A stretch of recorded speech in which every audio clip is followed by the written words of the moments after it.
Ladies and gentlemen, welcome to WrestleHorror.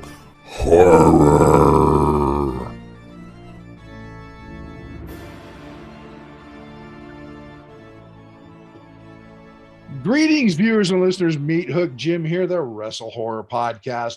With me, as always, couldn't do without him, my co-host Donnie Hoover. Donnie, we're almost in July. Well, actually, we'll be on this time. Yeah, by the time this airs. Yep. Yeah, I'd say the summers, it took forever to get here. Now it's just flying by. It's like it'll be done before you know it. It is. And, indie wrestling is hot right now.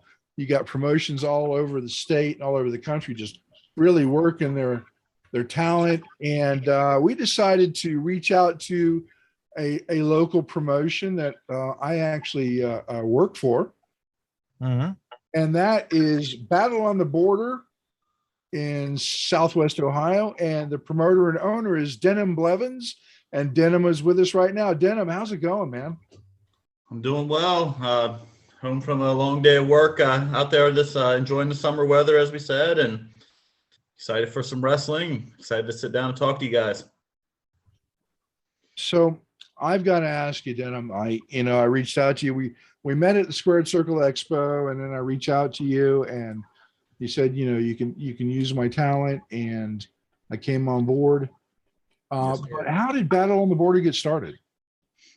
All right, so the way that Battle on the Border got started was the year would be 2016, and I was working for a company called MVP Sports, and at that time, I was in charge of their softball stuff. So I was the one coordinating, directing the tournaments, getting the umpires and all that. And then I was also the founder and starter of their 3-on-3 basketball league. So I was the one organizing that, making the schedule, recruiting the teams, doing the tournaments, all that. And we had a nice facility. And me being friends with the owner there, I knew that a long time ago, maybe 6 or 7 years before that there had been wrestling in the area. So I went up to him and said, hey, what do you think about me having a third sport here that I would be controlling, and that'd be pro wrestling? And he was all about it. So we did our first 5 shows there in West Harrison, Indiana, which is just over the border, hence the name Battle on the Border. And then as it grew, I started getting asked to do them in a lot of other places. And now we travel to different towns and continue up that theme of doing, Ohio and Indiana. But yeah, it started that innocently. It was the third sport that I was running at a venue, and got it off the ground like that. So I've always been kind of a entrepreneur type to come up with stuff and create things where I saw an opening. So I'm really happy I did this one specifically because a lot of my family and friends enjoy it, and it kind of gives back to the community. The kids really seem to enjoy it. I have nieces and nephews that are 8 and 10 and ages like that, and it feels good to put a smile on all their faces. Okay. Now, do you have a pro wrestling background, or you just, like you said, you're just an entrepreneur and pro wrestling made sense with the building you were in, or how did that work out?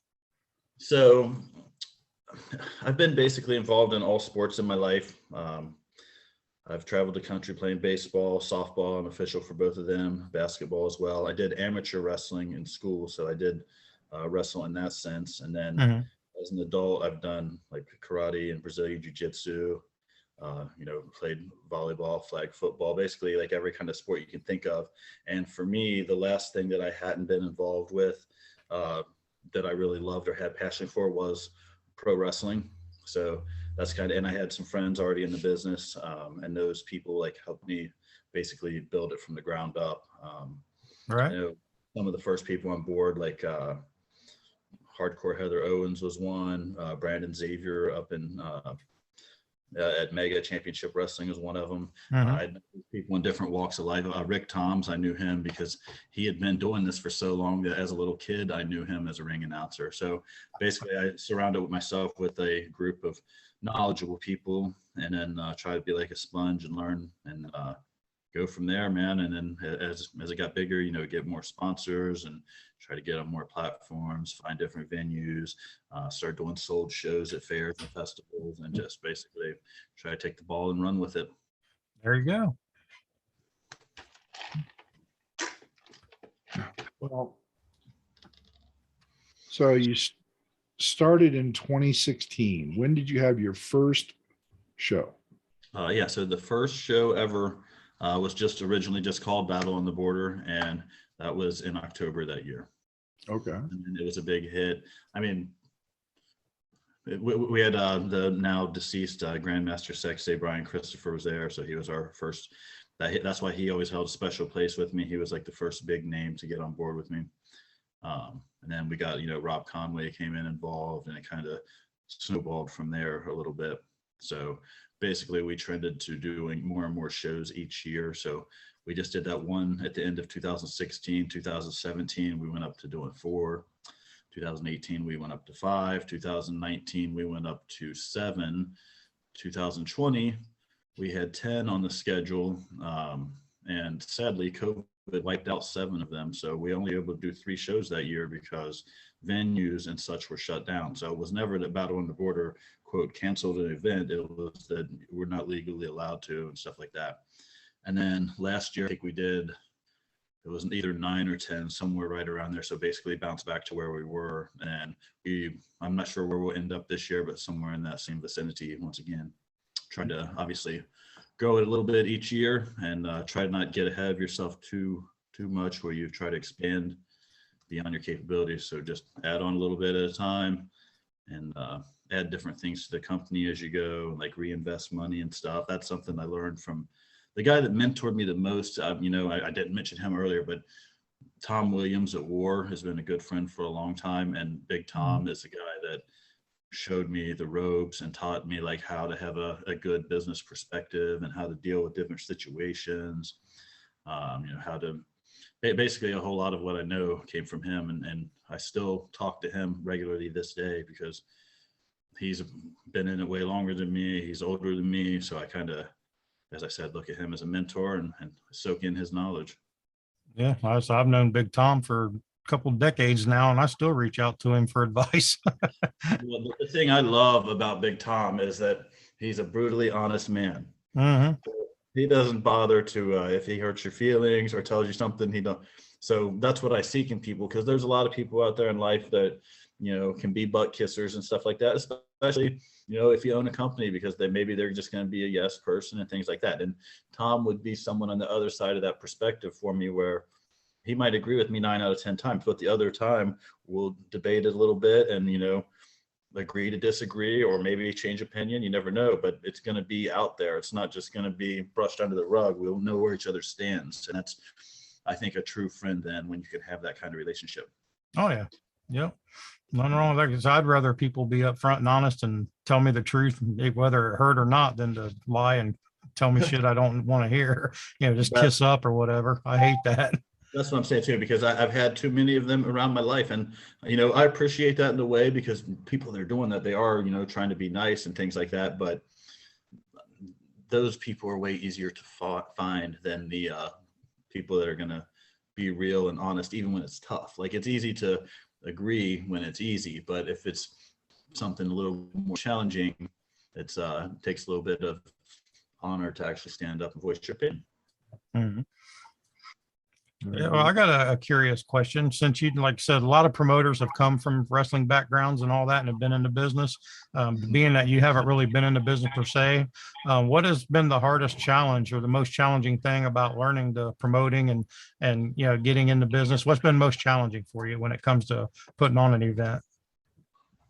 All right, so it's a tough question. If I would say, I would say the thing that I've constantly had to evolve would be delegating responsibilities and stuff like that. And I've always had like leadership qualities from coaching and organizing and captaining different sports teams and stuff in my life. So I've always had that, but it's a different challenge when you have to have someone, do the merchandise and someone do the concessions and, a video team and an announce team. And this guy's editing that. And, you're doing ads and all these type of things. Like, you're really getting hit from a lot of different places. And I had to eventually build a board of directors. So that board of directors had 9 people. We recently, we'll be back to 9 soon, but basically usually 7 to 9 people total. And we meet up once a month and, delegate responsibilities and things like that. But it's still an evolving process where, if things slip through the hole and things have to be fixed, and then this happened unexpectedly and all those type of things. But I would say the biggest challenge is figuring out the right people to trust and then delegating the responsibilities to those people. All right. How about this? If I was to ask you the same question, Donnie, even though I guess, are you a former wrestler, or I don't know who your background? Yeah. I wrestled back in like 97 and early 2000s. So I trained up and wrestled a match last year, trained at the end of the year. But obviously I wasn't like that before I got into it. But what was the biggest challenge for you? Honestly, from where I was on the other side of the fence and I transitioned from wrestler to eventually promoter, it was basically that mind shift of, taking off the wrestler hat and putting on the promoter hat. And because wrestlers come into the show with a different mindset. They're there just to perform, sell their gimmicks, get paid, do what they're paid to do, as where a promoter has 10,000 things going on. So that was kind of my biggest challenge, because I obviously knew how it all worked and knew what I was getting into, but just transitioning my mindset. And then, to managing more people and stuff like that, like a group of people, just like with the Arnold weekends, like the last Arnold we just did in March, we probably had between 120 and 130 people, in and out through the whole weekend that I was responsible for. So, that kind of stuff, just getting my bearings about me and I had to switch from being wrestler to promoter and hop over the other side of the fence. So, but it's good for me because I understand both sides of it. Like when my wrestlers come to me with an issue or a problem, I'll put myself in their shoes. Like back when I was a wrestler, how would it make me feel? So that kind of helps. But I would say just the actual shifting of the mindset was probably the biggest hurdle I had to get over. And then once I got that figured out, then everything's been kind of, there's still issues. There's always going to be issues. Every show, you're going to have something go wrong. So, but they're just a lot easier to deal with now. Yeah, you know how to roll with the punches at this point. Like, yeah, it's independent wrestling. Somebody's going to call off the day of the show, or something's going to happen. You have to shuffle the deck and go on. Yeah, for sure. Yeah, we had a quite the challenging time a couple of weeks ago. Yeah, it was our first time dealing with that, but I think we did all right. Yeah. Oh, what was it? What happened? We had an outdoor show and got rained on and soaked the ring, and we didn't get the ring covered up in time. So we had a 9-match card, and we only got to do 3 matches. And then the ring became unsafe, so we had to cancel the rest of the show. Yeah, I've had to run into that type of situation a couple of times where it started raining, or when it teased rain with like a sprinkle and stuff like that. Or yeah, so that's what it did. That's what it did at the start. It had thunder in the distance, so we had to take a half an hour break, and it had a little bit of sprinkles. So I thought we got away with it, and then 3 matches into it, and like all hell broke loose. It's like, yeah, and then as the promoter, you're sitting over here, and most of your close associates are looking at their phone, and then each one of them's giving you a different prediction or thought that you should do because of it. When they're all guessing, and you're like, well, right. Right? I guess I'm gonna have to figure something out, but nobody really knows here. Maybe we should take the safe route. I don't know. Yeah. The funny thing about ours is the mayor, because I live in Obetz. It's just kind of like a little suburb, small town outside. Well, it's a city now, but it's outside of Columbus. And our mayor was there with the event because it was an event for our town. And she was watching me. I walked over and was talking to her and one of our officers, and she was talking about the clouds coming. She was like, I think they're going to miss us. I'm praying that they miss us. And I'm like, all right, that's cool. It's like, I'm not going to worry about it then. And then like 20 minutes later, it just all hit. Yeah. Yeah, that's how it goes. Oh yeah. That's indie wrestling. Indie wrestling. So, Denim, my first show was when I came and did commentary for you. Yes, sir. And I've obviously watched you. I follow all the wrestling and Facebook and all that fun stuff. Sure.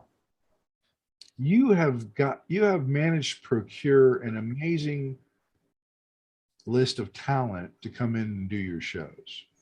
Thank you. How do you do that? So I would say the best way that has always worked for me is, and it's also the same tactic that I use in other walks of life. So with my softball and baseball and basketball and even friends and family, and that is word of mouth. So like friends of friends and referrals. So like once people are on my roster, then I'll talk to them. And like, I'll give you an example. One of my right-hand men, and he got put into the Hall of Fame for my company in December, and he's been with me since the very first day I started. Another person I should have mentioned earlier probably is Bobby Fulton. So, you know, after Bobby had been with me for like 4 or 5 years, he told me like, hey, my friend Shane Douglas would be a good addition, and stuff like that. So then I'm like, well, I'll talk to him, and we figured it out. And I would say that's the way it is like word of mouth, and then just mutual respect, that if you treat people the right way for a long time, then they're going to put their name out there for you, and vice versa. And then, I mean, it also works out the other way. I have a lot of friends that are owners of different companies and promoters in different states, and I'll refer them people and things like that. So I think that's a really, really big part of it, just being able to use the resources at your disposal and network. And I'm sure that social media and stuff probably makes that a lot easier too. Like I've had, you know, people reach out to me on social media that I used to watch on TV and stuff like that because they want to come in. So obviously if that happens, I'm going to at least talk to them and see what we could work out. Like, hey, do you want to come in? You want to do a couple shows? You want to do a seminar? Like, what do you want to do? Yeah, that's it. And then also not being complacent. So, you know, have to work multiple avenues at all times. So like I always want Battle on the Border to be an all-star show. So our people come from all over. Like if you look at our champions right now, our hardcore champion Dirtbag Dan comes into the shows from New Jersey. He's the guy that trained Joey Janela out there. He's very, very good at what he does. And then our women's champion Malia Hosaka is in Seattle. So she flies in from there for the show. So kind of like a big timer international field, you know, basically go out and try to get the better people from each area. And the other reason that works really well for Battle on the Border is that especially since we've started, there's been a lot of new wrestling in the area. So I'll say just in Cincinnati, since Battle on the Border, I know that FGW started and they'd run weekly. So I have some people from there. APW's been around for a few years now, and they run probably a couple shows a month. So we use some people from there. There's a brand new one down here called Cincy Wrestling now. And then, I mean, there's some other ones too. So there's basically a lot of people that are using similar talents from the area. So one of the other ways that I would always distinguish myself is to not necessarily do that. Try to make it an all-star show where I'm not relying on just like one trainer to do like a school show. So maybe some places you would go and they have a head trainer and they might have a dozen students or more. Well, they're probably all going to be on that show every time, right? Stuff like that. And I wouldn't have my hands tied on those type of things. So I can literally go with my judgment and then the judgment of the trusted ones that surround me and try to have a deep, talented roster by doing it that way. Well, it appears you've got a really good head on your shoulders for the business in a short period of time. I mean, relatively especially for someone that got a concussion last week, right? Right. I mean, relatively speaking, Yeah. You know, some of these promotions have been around for a long time, and here's Battle on the Border in 2016. But you've really built a brand out of this in a really short period of time. I appreciate that. And that's one of the things, like how I constantly like reinvest in the business and stuff, man, and try to make things better. So like at the beginning, I didn't own my ring. Well, now I own the ring, and now I own a trailer to haul the ring, and now I own all my chairs, so I don't have to rent them anymore. Now I own all my tables. Now I own all of my belts. I mean, all of our sound equipment. I have a guy that keeps all that, and I don't have to worry about that, but we're the owners of all that. And then, you know, probably a bunch more stuff that I'm not thinking of off the top of my head, but right. Point being to just accumulate and keep growing like that. And while I got you there, I'll show you a couple more things that I've done recently. So one of them is we just got a bunch of pads to go around the ring because we're doing the zero gravity tournament, and right. It's the high flyers. So I have a whole bunch of these wrestling pads like this right here. I don't know if you guys have seen them, but basically to make it safer, enough of them to put all the way around the ring for like the flying and stuff like that. Right. And then along those same, I got a bunch of this stuff called Sport Corp. So these are 1 foot by 1 foot tiles, and they're in all different colors, and they all snap together. So I could do like different color schemes and things like that. And we have thousands of these tiles now.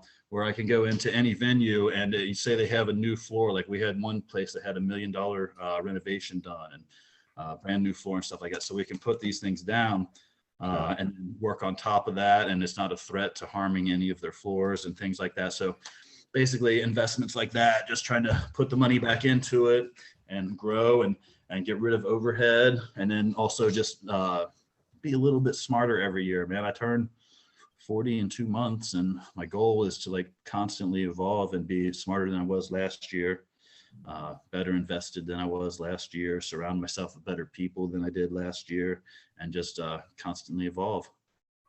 You are still a pup.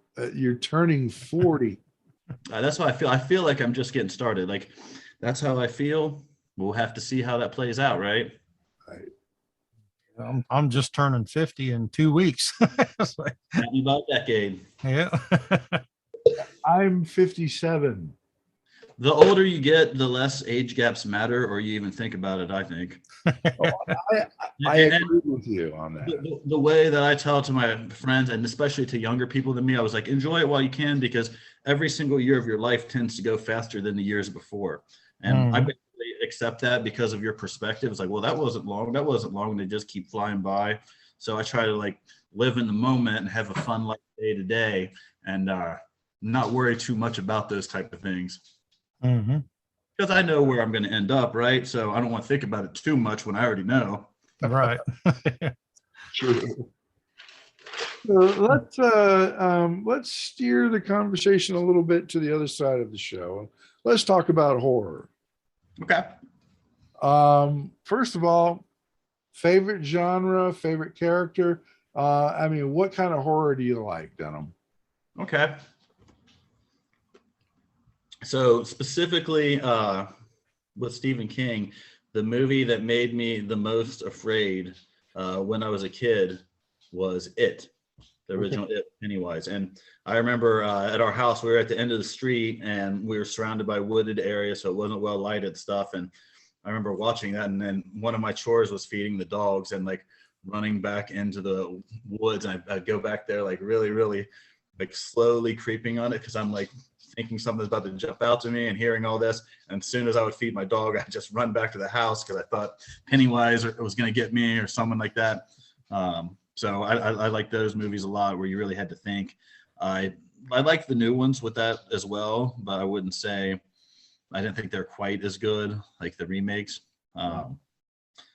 If I was saying more Stephen King, I know I liked like the Pet Cemetery stuff. I know I liked, there was one called The Stand that I know was really long. I don't know how many episodes that was, but I had really enjoyed that. I don't know, what are you guys' favorites? Who am I talking to here from that perspective? I don't know what you guys like either. You guys are probably, tell me the best ones on Netflix right now, because you'll probably have me where I want to watch one when I get off. Well, since you like, now, okay, you got over the whole Pennywise thing. Do you like scary clowns now? I like Captain Spaulding. Okay. You know that is right. I got to meet him out in Indianapolis. Yep. Sid Haig, I know. Yeah. Yeah. I don't know that I like scary clowns, but I guess I would learn to cope with them. There is a movie out called Terrifier. Okay. I'm writing this down. And the soon to be released Terrifier 2. I saw that post today, Donnie. Yeah. Yep. It's coming. We're going to have to get him back on. Yeah. We have interviewed the killer clown in this set of movies. Okay. Yeah. So I've vaguely heard of this. It sounds like I obviously need to check this out, right? Yeah. Art the Clown. That's Art the Clown. That's the main killer. Yeah. So is Art like a traditional human, or does he have supernatural powers, or? He's just a psychotic human. That's which are the scariest thing. No supernatural, nothing. He's just nuts. Yeah, it's a big slasher movie, which I'm a slasher fan. That's what I like, obviously, with all my Jason stuff. So So I like Michael Myers more than Jason. Is that crazy? No, a lot of people do. It's your own thing. Yeah. Everybody has their own flavor. So a lot of people I didn't know what the accepted who was considered to be the higher liked one in the community, but they're both unrealistic, but I like the fact that Michael Myers was a little bit more possible. It scared me a little bit more, seeming that it wasn't quite like the Jason goes to space and all that. I wasn't that crazy about all that. Right. Yeah. Like I said, Michael Myers was more realistic or believable because, he's an actual human as opposed to Jason's just he's turned into mush. That's it. Rob Zombie in that, where they actually try to show like because you the psychology of like, well, why would someone be that crazy and be a killer? And then you see like, well, abused home when they were a kid, and alcohol and violence, and well, that's probably a recipe for disaster. I can see how that would develop. Yeah, no, like I said, everybody got their favorites. Like I said, a lot of people like Leatherface the most. A lot of people like Freddy the most. A lot of people like Pennywise, as their favorite. Which I said we should have interviewed him a few weeks ago when I had him behind me. So I just took him. I have a 6-foot animatronic Pennywise, and like for 2 years he sat behind me there, a year and a half, a year, whatever. He sat behind me the whole time, and then I rearranged my office here. Is that Chucky I see up there as well? Yeah, Chucky and Jason hanging, my granddaughters. Well, the Chucky was given to me by one of my clients at the training center, and the Jason was given to me by my niece. Right. But yeah, I always liked Chucky too, man. He was a sneaky little devil, and I like the concept of that one too, because the demon possessing, and like the fact that you could always just blend in and look like the most innocent thing ever, and like no one's going to believe you whatsoever when you say that this doll did this and that. So he can just constantly terrorize you until I guess you get him on video or something, right? Yep. Yeah, I got a life-size Chucky doll. He sits up in my closet in my bedroom. Okay. Nice. He used to terrorize his granddaughter with it. So I saw a movie in my like suggested ones on Netflix the other day, and I forget the name of it, but it was like a Ted Bundy movie, and I feel like that's going to be pretty gruesome, right? As he can murder everybody. Yeah, it's like a documentary or something, or mockumentary, whatever. Yeah, mockumentary means it's just like based on it, right? As opposed to documentary. Because I don't think it was real footage from what I was reading. It was someone portraying him and all that. But yeah, I just like, am I gonna watch this? I don't know. Hopefully, but the thing is, like someone like that, I'm intrigued by how their brain works, but it's like I don't know how graphic they're going to be with stuff, because I get to picture with a lot of it too, where I don't really need to witness it. Right. Yeah, I mean, there's kinds of horror, like if you want to chop someone's head off, that's fine. But I really don't like, seeing any kind of rape scenes and stuff like that. Right. No, that's not horror. That's filth. There's a difference. Right. Well, I mean, I think it's horror for the people it's happening to, but right. Yes, I agree with that. But that's not something you want to see in a movie. Right. So I told you one of my favorites is always both of the Pet Cemeteries. I think there was only 2 of them. I'm sure you guys played those as well. Yeah. I like the original one better with the old man Judd or whatever. I thought he was a really good actor across the street. Yep. And I like the concept of that too, of like the animals coming back to life and all them type of things. Oh yeah, it was good. Yeah. So I was a fan of it myself. My favorite character wasn't Freddy or Michael or Jason. It was the Creeper from Jeepers Creepers. It's gonna sound crazy, but I haven't seen it. What? Isn't that from the 80s? No. They were early 2000s, wasn't they? Or late 90s? Yeah. Probably early 2000. Watch. It's called Jeepers Creepers. Watch it. What's the premise of the show? You have a brother and sister driving home from college down a backwater country road, being stalked by some kind of creature that is only allowed to come out every 23 years for 23 days to feed.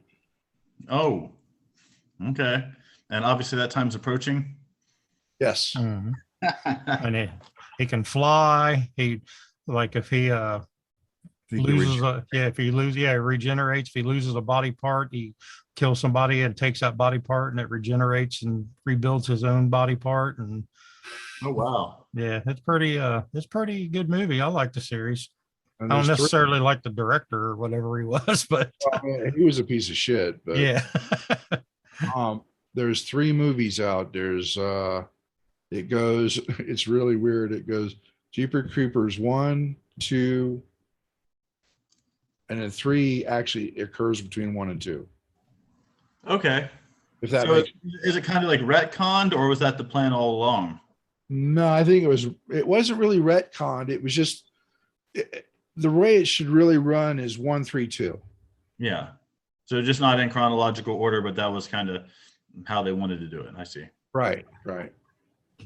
Okay. So yeah, check it out sometime. It's I like Hey, I'm taking notes. I wrote down Terrifier and Jeepers Creepers, so they're definitely going on my list there. I always liked the one called The Hills Have Eyes. Also, yes. I'm sure you guys like that, right? Like Yeah. them dudes. Like who would want to be even remotely close to them, right? Like Right.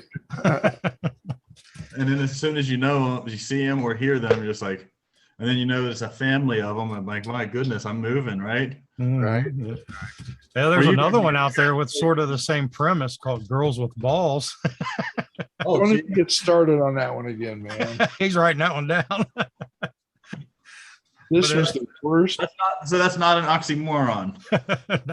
No, it's basically a girls volleyball team meets Hills Have Eyes, pretty much. Yeah. You know, they're traveling to a tournament or something, but it's more like funny, like a bad horror, I guess. It is horrendous. It is terrible. So you're not a fan, Jim? I when it got done, I just looked at Donnie and I said, "What did we just watch?" It was that bad.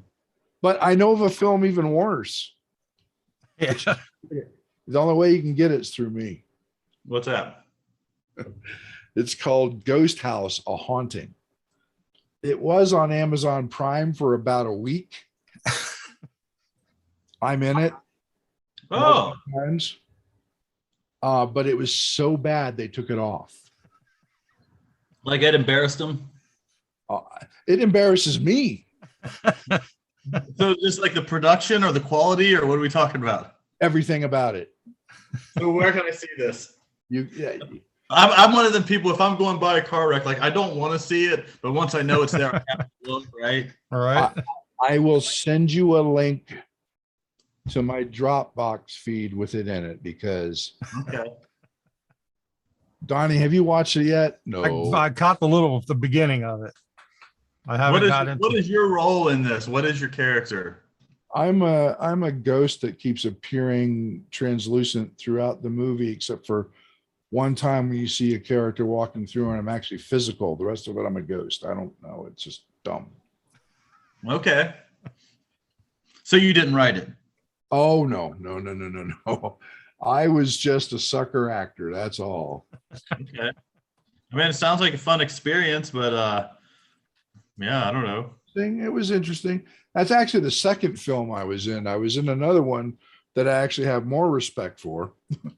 And I'm not embarrassed to say I was in, called Revelation Trail. Okay. And that's a story about old zombies or zombies in the old West. See, I'm a big fan of like old Westerns, so I probably would like that. And I watched some of the zombie stuff too, so that's kind of combining a couple of my things right there. Look it up. You'll see. It's called Revelation Trail. Okay. Myself and my granddaughter are in it. Oh, okay. You see me. There's a wide scene of zombies lumbering through the field, and you'll see them being picked off. But when I got hit in the shoulder, not the head. Yeah. So I come back for number 2. Oh, okay. My granddaughter, on the other hand, she's got a full face shot right in frame like this, and she gets a bullet right to the head. Oh, how'd she feel about that? Loved it. Oh, she was just, when she saw the final production, she was grinning from ear to ear. That's awesome right there. And I'm sure that's really fun to even witness yourself and just be like, yeah, I don't want to pat myself on the back, but I gave her that experience. Right. Yeah, well, that's the way I think about it sometimes, because we just had fun doing it. You know what? And that's the thing in life. You have to have fun with your day to day. So like someone like me, during the day, I work for this company called Game Changer Athletics. All right. And that's my lifelong good friend owns the company, been friends since we were only 7. We graduated together. We've traveled the country together, playing baseball and all these things. And we build basketball courts and pickleball courts. Like we just did a basketball court for Joe Mixon from the Bengals in his backyard. We did a pickleball for Chris Collinsworth, who was a good Bengal a while back. I remember him. Luke Fickle, the head coach for the Bearcats down here. We did an indoor court in his house. So all that kind of stuff, but that's sports related, and sports has always been my passion. And then like I also umpire all those sports, and then I still play, and then like wrestling is also in that. So like if you do all them type of things and enjoy every day of your life, like you're really not working too much. I think wrestling is specifically that. Like if you're going to be in wrestling, you have to like it. So almost everybody would be like to some degree a fan or a mark at some point, because it's not something you get into to be rich unless you're in like the 1% of the 1%. It's more so that you're giving back and you're helping other people and you enjoy it. So yeah. I don't know how I got on a tangent, but I just definitely like the idea of having fun every day. Oh yeah, your movie was very fun with your granddaughter, right? But enjoyable experiences, that's like what it's all about, right? Yeah, that's it's okay. Tangents are fine. We like tangents. I'm sure we all do one here and there, right? So speaking of tangents, Donnie, I lost my tangent. Yeah. Think it's time to hit him with the question? I think it is time to hit him with the question. Got derailed. Now we're getting back on. Yeah. Yeah, we got a question that we ask everybody. We kind of just spring it on them, and there's no right or wrong answer, just something we do for fun. And it basically, we just want to see how, get in the mind of our guest to see if they're as twisted as we are. So that question is, you are the main serial killer in your own horror film. What is your go-to kill? So my go-to kill would be by choke with my hands. Martial arts style. That's much more personal. And I would never kill someone for no reason. So if I'm going to kill them, they're going to know it's me and know why. So I'm going to be right there. Boom, boom, boom. So looking them in the eyes, huh? Am I as twisted as you guys for that? Yeah. Maybe. Well, the beautiful thing is we've been doing this for 100 episodes, this question. And I'm the first one to say that by hand? You're the first one. All right. We've never had a duplicate answer. Never. Really? So what are a couple of you guys' favorites as far as what people told you how they would do that? Nice. Like I said, mine just is one I always tell everybody, just because it's so funny and silly, is they said that they would throw the person off a tall like a high story building, and then after they throw them off, they would run down, get in a truck, and then before the person hit the ground, they would hit them with the truck and run them over. So I was like, man, hey, you would have to be Flash pretty much to pull that off. Yeah, you might need to consult some associates for that. Do a little team effort. Yeah. Who was that talent that said that? I want to say it was Mojo, but I don't know if it was him or not. I can't remember. Right. But yeah, but that correct. Yeah, it's either him or Shogun. Oh. Yeah, but that cracked me up, whoever said it. Mojo's worked for me before at BOTB, but I have to say Shogun is one of my all-time favorites. Mm-hmm. So he's another one that's been a day one at Battle on the Border, because with Brandon Xavier being a day one, Shogun's always been like his top student, so he was there also from day one. And Josh is a really, really good guy. Oh yeah. But everybody knows that, right? Oh yeah. He came and did the Arnold with us. That's the first time I'd ever had him work for me and stuff. And yeah, he was a pleasure. Yeah, he is a class act, and he's the kind of person that one wouldn't want to mess with in real life, because he also trains Muay Thai and jiu-jitsu and all that. So he's a big, strong boy without being smart. But when you put the whole smart thing with that, that's tough. Yep. So this is the part of the show, Denim, where you get to promote everything about Battle on the Border. So okay. Or whatever else you want to promote. Right. I like that. So we have a big show coming up on July 23rd. It's called Morris Hill Mayhem. It's our first time going into Morris Hill, which is a new town for us in Indiana. So we've done West Harrison and Aurora, but this is a new one for us out there. It's going to be done at the fire department, so it'd be cool. It's going to make money for them as well. They're actually selling tickets out there and getting a cut on that. So it's like nice to give back to the community. And then another really cool thing about this one, the Morris Hill Mayhem, is it's scheduled to be an outdoor show. But if not, we can pull it inside to where the fire trucks go and do an indoor show if we had inclement weather. So obviously we could do either way there. And I always love that type of situation. Like I like being able to do one outside, but having that fallback plan, that's great. And then we have a really, really stacked card for it. So I could run down the matches real quick, but we got Aaron Williams against Matt Taylor. I know both of those guys are like fantastic in the ring technicians.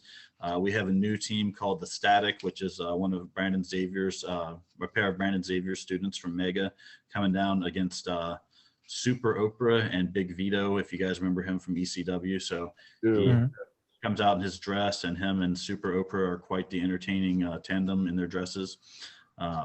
We have one of the biggest heels in our company, Sergeant Ledbetter, against Iron Man Rob Conway, who's a Hall of Famer for our company. We've got Congo Kong, and he's managed by David Barnabas Spector, going against Paxton Calloway, who's managed by another BOTB Hall of Famer, fantastic Bobby Fulton. We have a new young Tim Lutz student named IPA taking on Carson Drake, who's one of our biggest up and comers on the roster, very hated, kind of like a MJF type of character. Right. Another one, this guy is one of my personal favorites because he and his family were all like friends of mine before they got into wrestling. And he actually was a fan in the front row at Battle on the Border until I sent him to get trained. And now he's been a staple on my roster since then, but that's Justin Xavier. Justin Xavier be against Jake Shepard. They've been rivals at our company for a while, so that'll be really good. And then we have Madman Fulton, our heavyweight champion, managed by David Barnabas Spector, is defending that against hometown favorite Brian Pillman Jr.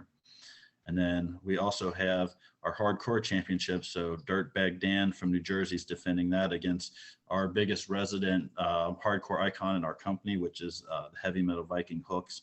And they're doing that in one of the infamous, and we've only done this 3 times in company history, and they've always been pretty tough match. And that's a fans bring the weapons match. So the fans will be bringing those, and I have security staff at the door to make sure that it's something we can use. I mean, I've had people ask me really dumb questions before. One fan wrote me like, am I allowed to bring a bazooka? I don't know why you have that or what you're talking about. But yeah, so that's going to be a really big card for that. That's July 23rd, Morris Hill Mayhem. And the links to buy the tickets and everything are on my Facebook. So Denim Blevins on Facebook. I don't think I can add like friends on there, but I think you can still view all my posts and that, or just follow Battle on the Border Pro Wrestling, which is the business page. I mean, that's a really good way to do it also. We have Twitter and Instagram too, but those are run by other board members. And to be honest with you, I don't know the exact links off the top of my head. Same thing with TikTok, that's ran by someone else. But I would say if you Googled any of those 3 with Battle on the Border, then the links would come up. We have some more shows coming up this year. We have a show called Armageddon, an annual event, September 17th in Cleves, Ohio. That's a really big soccer venue. And last time we were there was our first time there. We had over 300 fans there. So it was like a really good turnout for first time in a new venue. And that was that was in March when we went there last. And then we have the Farmers Fair in Aurora, Indiana coming up in October 1st. So that'll be really good. Always a really big crowd there. Like I think they have like somewhere 10 to 20,000 people total come to it. So like how many walk by the wrestling, I don't know, but it is a lot. So it's like a good place to be involved. And then we have our year-end show, December 17th, Christmas Chaos. We have Hall of Fame inductions that night. So like last year's inaugural class had Rob Conway and Bobby Fulton. So we haven't announced yet, but we'll have some more people inducted that night. And then we have a couple more events that are still in the works. So one called Fight Day at Fenway, which is kind of between Cleves and Harrison. So that will be good, but we haven't knocked out the details yet. And then also another venue in Harrison with a friend of mine where I umpire, Nikki Seminole-Lazewski is her name, which I know that's a great last name, but we're looking to do one there also. We're working out the details on that. So all that stuff coming up, just looking to keep putting it out there and building it up. Like this weekend, I'm going out to the fire department, and we're putting up posters and, working on logistics and all that kind of stuff. I just added a guy named Scott Petty to our board of directors. A few days ago, he's taken over as our Indiana rep. So there's people like assigned different areas and stuff, and he's kind of in charge out there. And then I can't say who yet, but I have another person joining the board of directors here who's like probably like a world famous promoter, and he's very known in the wrestling business, and he just come into the mix this week. But I'm not ready to make that official announcement yet, but I know everybody's going to like know him. And it's another one of the people where if you surround yourself with great people who have had a lot of success, then maybe you could learn something and kind of follow them a little bit. So that's a big thing for me. Yeah, I mean, I guess that's most of the stuff that I would have to promote coming up. I know we're gonna have like new merchandise and stuff at the shows. We got new DVDs are constantly being produced. We've got a new guy that does editing for us on that. So we have two separate film crews that work for BOTV. One of them does the shows and makes them into DVDs, and I have another guy that does like highlight reels and some stuff like that's going to be released soon. So yeah, just I would say stay tuned and watch, and lots of cool stuff's going to happen. Wow, there is a lot going on here in 2022 with My brain's spinning, bro. and I've got to say I'm happy to work with you as long as you'll have me there. I appreciate it, man. And I can tell you one thing about me. I'm one of those people that I always reward loyalty. So people, show up and like they're reliable. They do what they say they're going to do. That's the kind of people I keep using. Okay. When I have to deal with people that regularly call off and stuff like that, or just go into business for themselves, things like that, that's the kind I don't use. Right. I got you. But I would think anybody would be able to put two and two together and know that, right? But yeah, right. I'm happy to have you, and I could see you being with me for a long time. I think that'd be cool. That's awesome, man. See a lot of different towns. We bounce around a lot and kind of like a travel show, so you get to see some new places, some new venues, and hopefully get some cool experiences. Cool. Well, I'll tell you, I'm Donnie's ring announcer. That's where I started. So okay. Yeah, it's good. I mean, obviously that's the reason I had you on commentary at Battle of the Borders. I have Rick Toms, who's been with me since I started, and Rick Toms is one of the 9 people on my board of directors. So he's like very entwined with the company and always has been. And then we also have a guy named Sean Bossman who does like backstage interviews and is helpful. But it's good to have depth everywhere, man. Like I like to go into it. Like when I was managing a ball team, I wouldn't go in with one pitcher or one shortstop or anything. I wanted interchangeable pieces and team players that I could move around and shift and make it happen no matter what, so that you could like build a team and a brand that was bigger than any one person, because other people could pick up for them. So that's the same way I build the wrestling company. Like I have people that I love and they're great, but I had to build it to where like if someone gets sick or they're out of town or they have some huge commitment with like, say, Brian Pillman's got AEW and like things like that happen, like I have to be able to do it without anybody and be able to adjust. So that's why I like people like yourself that could wear different hats and pitch in different ways. And guys like that are really valuable to promoters. That keeps you booked in and of itself, I would say. Oh, I appreciate that. I do my best. I mean, I was kind of thrown to the wolves. I felt a little bit with commentary by myself, but I wasn't by myself. Party right. Mike and I had a great time. Yeah. But he was also thrown to the wolves because he was an extra wrestler that I had booked, and our regular commentary wasn't there. As kind of a fluid situation. So that was a way to keep him busy as well. And yeah, just I've done that with other wrestlers too. So sometimes the wrestlers will be guest commentators. Like I know there's a video floating out there. Before he was famous, Brian Pillman Jr. was already like a friend and at Battle on the Border, and he wasn't even like a certified wrestler yet. And we have a video floating out there where he does commentary subbing in for us for a Chase Owens Ricky Morton match. Okay. So it was cool. But yeah, a lot of the wrestlers do stuff like that.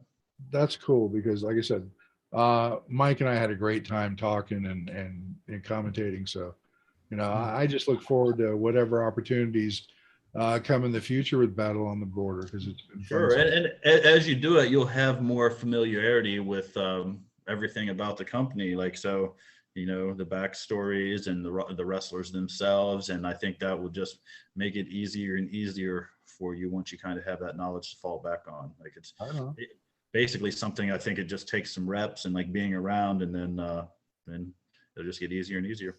Yep. And I do know some of the talent already, but not all of the talent. So right, and I would say if a year from now, if we're talking, you'll know the whole roster by then. So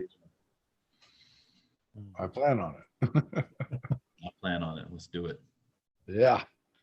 So if you need to check out Battle on the Border for all the good things wrestling, check them out on Facebook, facebook.com/Battle on the Border. Battle on the Border Pro Wrestling. Battle on the Border Pro Wrestling.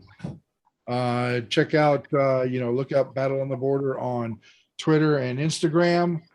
Find out what shows are coming up, because he's got a stacked year. There's going to be some fun going on.